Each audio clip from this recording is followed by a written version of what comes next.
एक बार की बात है, एक बहुत बड़ी आर्ट गैलरी ने कॉन्टेस्ट डिक्लेयर किया।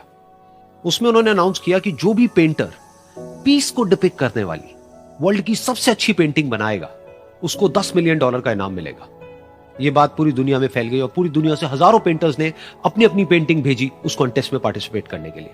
उन हजारों पेंटिंग्स में से जो इस कॉन्टेस्ट के जजेस थे उन्होंने फाइनली 100 पेंटिंग्स को शॉर्टलिस्ट किया और उन 100 पेंटिंग्स की एक एग्जीबिशन लगाई। उस एग्जीबिशन में इन सारे पेंटर्स को तो इनवाइट किया ही किया, साथ ही साथ मीडिया वाले भी बैठे हुए थे और मीडिया वालों के साथ हजारों लोगों की भीड़ भी जमा थी।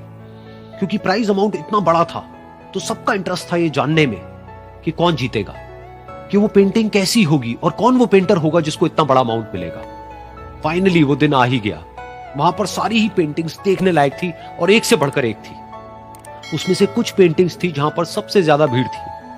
जैसे एक पेंटिंग थी जहां पर एक बिल्कुल साफ पानी की नदी बह रही थी, जिसके पीछे कुछ पहाड़ थे, उसके ऊपर बर्फ जमी हुई थी और पीछे से सनराइज हो रहा था। एक और पेंटिंग थी जहां पर पेंटर ने पीस को डिपिक्ट किया था फुल मून नाइट के थ्रू, यानी कि एक बिल्कुल पीसफुल लेक थी जिसका पानी बिल्कुल स्टिल था, इतना स्टिल कि उसके अंदर आप रिफ्लेक्शन देख सकते थे आसपास में जो भी कुछ था उसका, बिल्कुल एक मिरर की तरह। और बिल्कुल डार्क आसमान में कुछ तारे चमक रहे थे और एक चांद चमक रहा था। उसके अलावा एक पेंटिंग थी जिसमें बिल्कुल सफेद बादल थे, नीला आसमान था और बिल्कुल हरी हरी घास थी। यानी कि सारी ही पेंटिंग्स ऐसी जिसको देख करके ही मन शांत हो जाए। तो कॉन्टेस्ट बहुत ही टफ था क्योंकि सारी पेंटिंग्स एक से बढ़कर एक थी। तो जजेस के लिए शॉर्टलिस्ट करना कि कौन सी पेंटिंग बेस्ट है, that was very very difficult. लेकिन वो मोमेंट आ ही गया जब जजेस ने अपना माइंड मेकअप कर लिया और एक पेंटिंग को इन सारी पेंटिंग्स में से सिलेक्ट कर लिया और उस पेंटिंग को एक बड़े से कर्टेन के पीछे रख दिया। सामने वो सारे पेंटर्स बैठे हुए थे, मीडिया वाले थे और हजारों लोगों की भीड़ थी। सबकी क्यूरियोसिटी बढ़ती चली जा रही थी क्योंकि अमाउंट बहुत बड़ा था। लेकिन जैसे ही वो पर्दा हटा और सामने से सबने उस पेंटिंग को देखा तो सब हैरान रह गए। सब एक दूसरे की शक्ल देखने लगे। किसी को कुछ समझ नहीं आ रहा था कि एक्चुअल में हो क्या रहा, क्योंकि वो पेंटिंग जो वहां पर दिख रही थी वो दूर दूर तक शांति को डिपिक्ट नहीं कर रही थी। तो सबको लगा कि शायद उस आर्ट गैलरी से कोई गलती हुई है या जजेस से कोई गलती हुई है और किसी गलत पेंटिंग को वहां पे रख दिया। तो कुछ पेंटर्स एक साथ गए, जाकर के उस आर्ट गैलरी के ओनर से मिले और जाकर के उससे पूछा कि क्या ये कोई गलती है, गलती से कहीं कोई गलत पेंटिंग तो आपने वहां पे नहीं रख दी। तो आर्ट गैलरी वाला थोड़ा सा मुस्कुराया और बोला नहीं, ये पेंटिंग बिल्कुल ठीक है।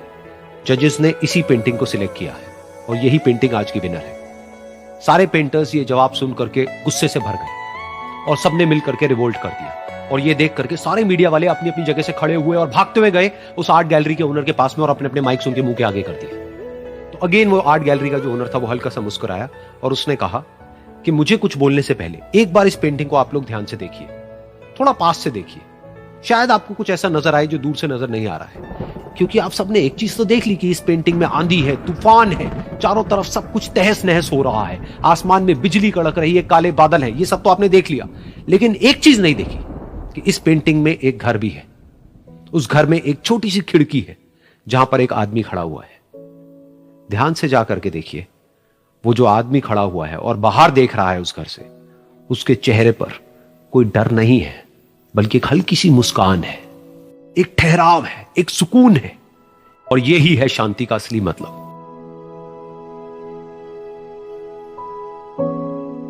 यानी कि शांति का मतलब यह नहीं है कि हमारे बाहर सब कुछ शांत है और फिर हम शांत हैं, क्योंकि वो टेम्पररी है। असली शांति का मतलब यह है कि हमारे बाहर चाहे जो कुछ भी हो रहा हो, हम अंदर से पूरी तरह से शांत हैं, हमारा मन शांत है। क्योंकि जिसका मन शांत नहीं है उसको चाहे आप कितनी भी सुंदर से सुंदर जगह पर ले जाकर के बिठा दो, वो वहां पर भी जाकर के दुखी ही रहेगा। लेकिन दूसरी तरफ से जिसका मन शांत है, उसके बाहर चाहे कुछ भी हो रहा हो, चाहे मौसम कैसा भी हो, चाहे उसके आसपास में सब कुछ तहस नहस हो रहा हो, तूफान हो, लेकिन वो अंदर से बिल्कुल शांत रहेगा। और यही है शांति का असली मतलब।